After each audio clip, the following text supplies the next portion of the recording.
이 23장 10절의 말씀으로 함께 나누겠습니다. 내가 가는 길을 그가 아시나니 그가 나를 단련하신 후에는 내가 순금같이 되어 나오리라. 여러분은 여러분이 가야 할 길을 아십니까?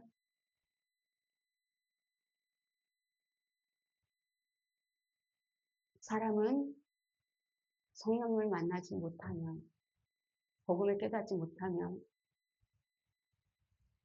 어디로 가야 할지 모르는 그런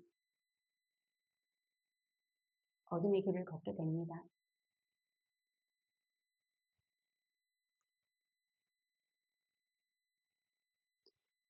하나님은 창세 전부터 우리가 가야 할 길을 알고 계셨습니다.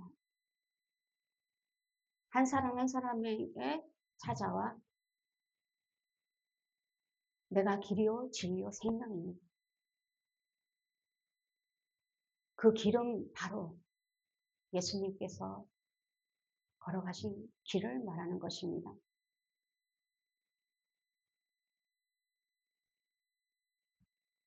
예수님은 3일 만에 죽음에서 부활해서 예수님 믿는 누구에게나 성령으로 찾아오셨습니다.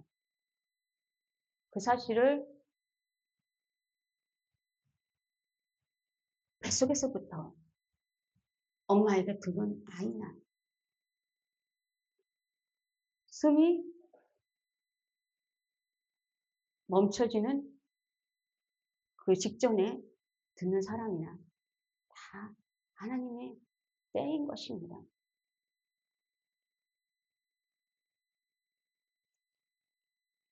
하지만 그 사실을 깨닫는 순간 내가 가는 길을 정해지는 것입니다. 하나님은 이미 알고 계셨지만 우리는 하나님을 만나는 순간 깨닫게 되는 것이지요. 목적 없는 삶, 아무런 의미 없는 삶이죠. 하지만 예수님을 만나는 순간 우리는 그분과 한 마음으로 예수님과 같이 길을 걷게 되는 것입니다. 그 길은 행복의 길, 천국의 길, 말할 수 없이 기쁨이 넘치는 길인 것입니다. 여기 보십시오. 내가 가는 길을 그가 아시나니. 이미 아셨다고 하지 않습니까?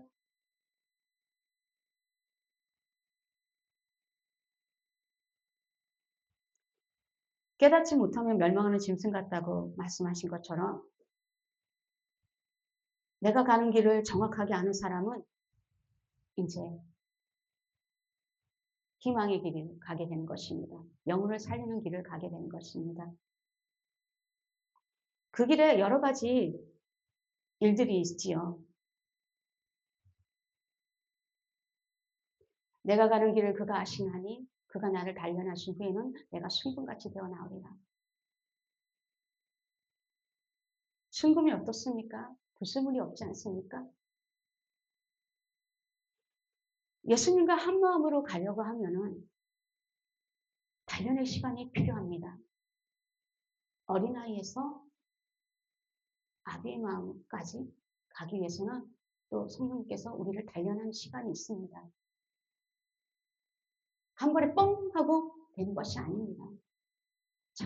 예수 그리스도를 닮는 장성한 분량까지 가려면 우리를 계속 하나님은 단련하십니다. 그 단련의 기간을 어떻게 보낼 것인가? 행복하게 보낼 것인가? 아니면 억지로 갈 것인가?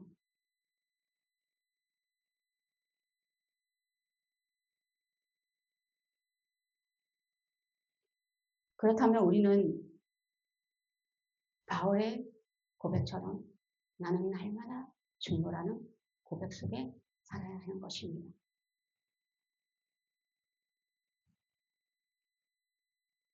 바울은 다메섹에서 빛되신 주님을 만났습니다. 그가 어떤 삶을 살았습니까? 예수를 잡아 죽이는 살인자였습니다. 그럼 그가 주님을 만나는 순간 삶에서 유턴을 했습니다. 살인자가 영혼을 살리는 사람으로 바뀐 것입니다. 주님, 제가 뭘 하겠습니까? 저도 마찬가지였습니다.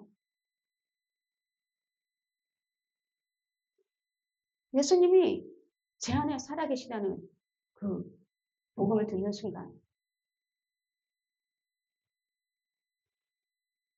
시편 119장 105절의 말씀처럼 주의 말씀은 내 발의 등이요 내 길의 빛이나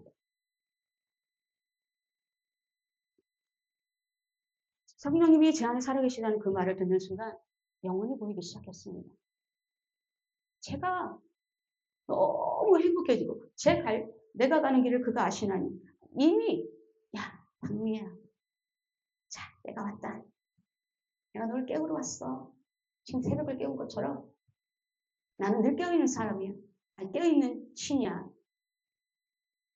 나는 몇십 년 동안 너 안에 깨어 있었는데 너는 그걸 몰랐던 거야. 내가 이제 너를 깨웠다. 네가 깨운 게 아니야. 너는 아무것도 하지 않았잖아. 너는 사람들한테 인정도 하나도 받지 못하고 날 만나기 전까지 철이 안 들어서 주위 사람들이 혀를 찼잖아. 그래.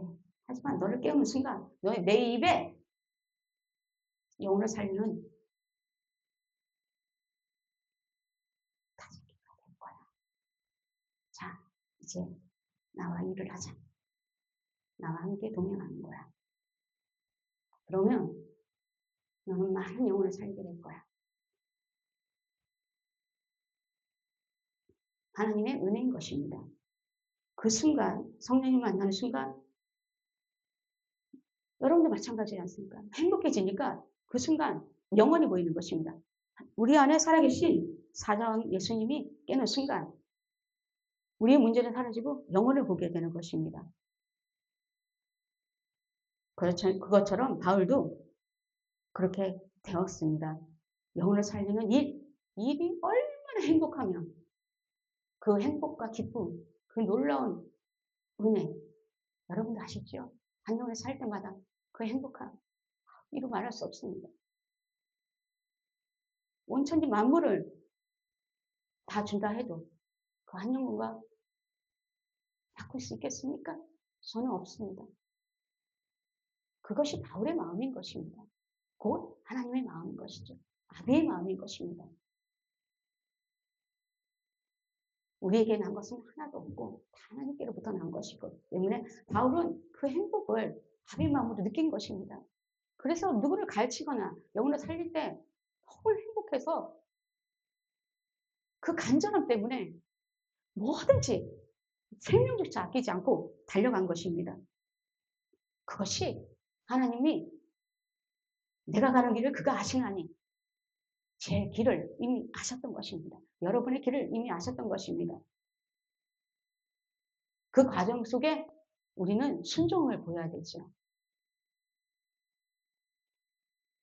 그래서 저는 군사와 같이 우리는 군사가 아닙니까? 하나님께서 저에게 찾아와서 시킨 거는 제가 영어는 전도하라고 시킨 건 아닌데 저 안에 전도의 불이 확 일어났기 때문에 영혼들을 살리는 그런 일을 하고 싶어서 바로 전도를 갔습니다. 그 후에는 이제 성령님이 강권하셔서 이제 이끄셨죠. 어디로 가라, 어디로 가라, 어디로 가라, 어디로 가라. 거의 저에게 들려준 음성은 복음을 깨닫고 지시였습니다. 앞으로 불러, 뒤로 불러 하는 지시, 누구를 만나라, 누구에게 가라, 전도. 그때마다 저는 순종했습니다. 어떤 날은 육체가 너무 힘들어. 왜냐, 그때는 좀 지금처럼 그렇지 않고 복음을 깨닫고 얼마 되지 않았기 때문에 이렇게 바로 순금같이 이렇게 될 수가 없었던 것입니다. 단련하신 거죠. 어차피 제 육체가 막 힘들어요. 갑자기 어떤 날은 9시가 넘었는데도 산책을 가자고 하시기도 하시고 또 9시가 다 됐는데 누구를 찾아가 전도하라고 하시기도 하고 그때는 이제 제가 또 어린아이 같아 가지고 이렇게 분별력이 이렇게 좀 뛰어나죠. 그거에 그거 해 가지고 저 답하다가도 "미애야 저 사람 전도해라." 뭐 저녁 9 시가 돼도 "누구 집 찾아가 전도해라." 그럼 무조건 하는 줄 알고 무조건 갔습니다. 근데 지금 즉시 가라 하지 않았으면 그 저녁이나 이럴 때 남을 배려해야 되는데 즉시 가라고 하지 않았는데 저는 인제 그게 성령님의 음성인 줄 알고 음성을 즉시 해야 되는 줄 알고 바로바로 간 것입니다. 그래서 성령님이 가라는 사람들 다 찾아가 복음을 전하고 전도를 했습니다. 그것을 또 이제 성령님은 계속 지켜보시다가 어느 날 주의 종을 통해서 말씀하셨습니다.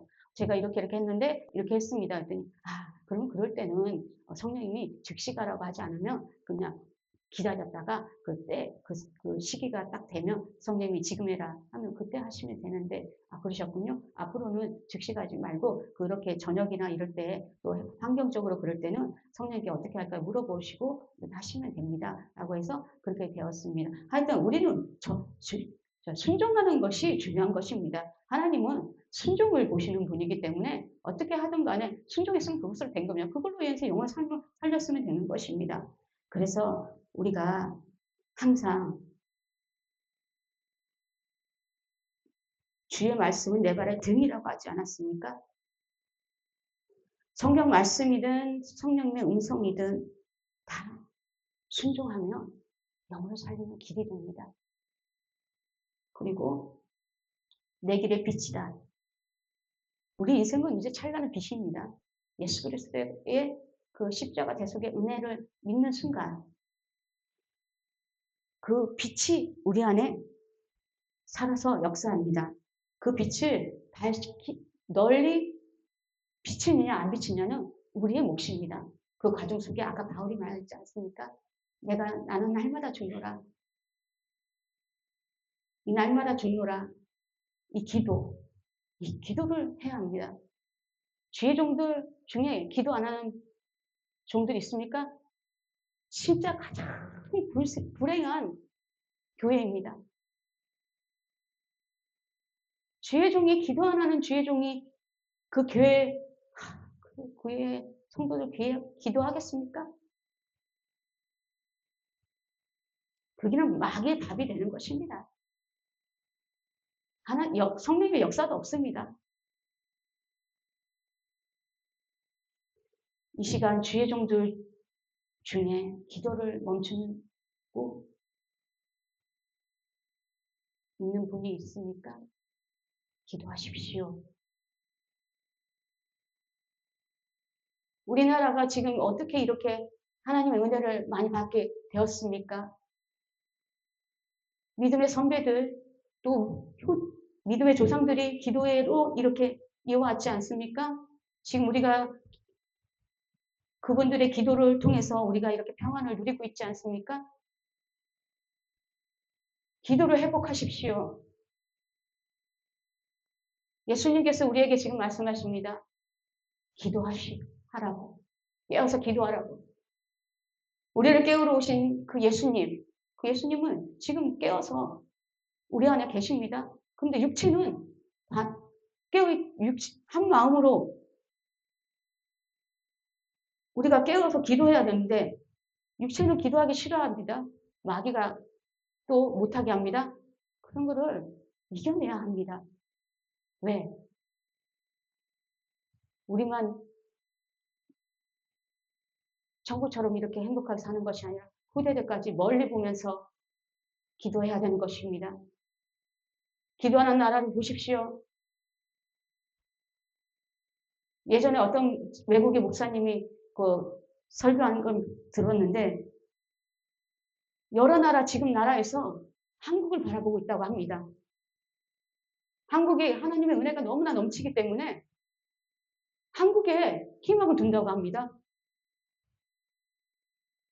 이럴 때 저는 그 말씀을 듣고서 기도 하나님이 우리한테 기도도 하라는 거구나.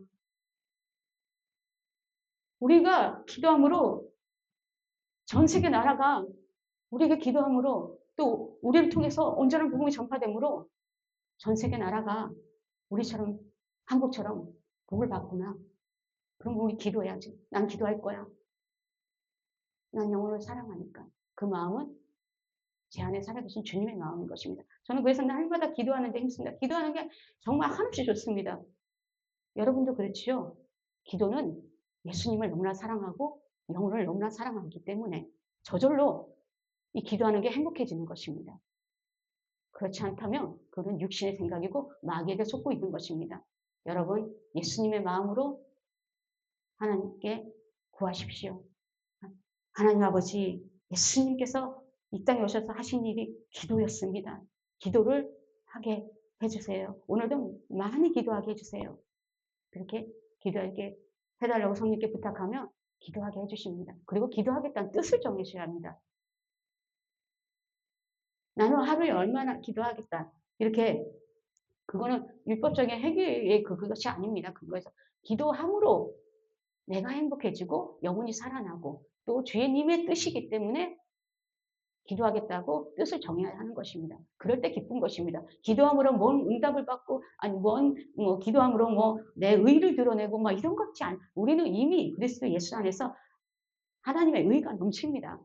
그 의는 바로 우리 안에 살아계신 기도의 영이신 성령님을 인정하는 것입니다.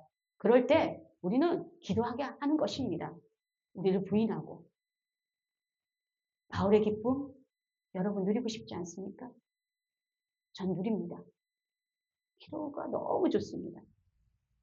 여러분도 그런 기쁨 속에 오늘도 천국같이 행복하게 사시기를 주의 이름으로 축원합니다. 사랑하는 하나님 아버지, 기도의 참 기쁨, 참 행복을 누리게 해주셔서 감사합니다. 우리가 기도를 이렇게 한없이 좋아해서 이렇게 새벽 기도에 참석했습니다. 하나님 아버지, 우리를 축복해 주시고 우리를 통해서 전 세계 사람들이 축복을 받게 우리가 기도하게 해주심을 감사합니다. 예수님 이름으로 기도합니다. 아멘.